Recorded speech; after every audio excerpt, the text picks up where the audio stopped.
പിറന്നാളാഘോഷം അവസാനിച്ചത് ഒരു പൊട്ടിത്തെറിയിൽ. ആഘോഷങ്ങളുടെ ഭാഗമായി കൊണ്ടുവന്ന ഹൈഡ്രജൻ ബലൂൺ പൊട്ടിത്തെറിച്ച് യുവതിയുടെ മുഖത്ത് പൊള്ളലേറ്റു. വിയറ്റ്നാമിലാണ് സംഭവം. ജിയാങ് ഫാം എന്ന യുവതിക്കാണ് പിറന്നാൾ ദിനത്തിൽ പൊള്ളലേറ്റത്.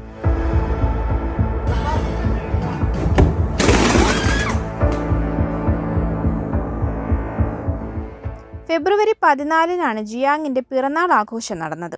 ഒരു റെസ്റ്റോറൻറ്റിൽ വെച്ചായിരുന്നു ആഘോഷം. കേക്കുമായി ഫോട്ടോയ്ക്ക് പോസ് ചെയ്യുകയായിരുന്നു യുവതി. ആ ഹാൾ ബലൂണുകളും മറ്റും കൊണ്ട് അലങ്കരിച്ചിരിക്കുന്നത് ദൃശ്യങ്ങളിൽ കാണാം.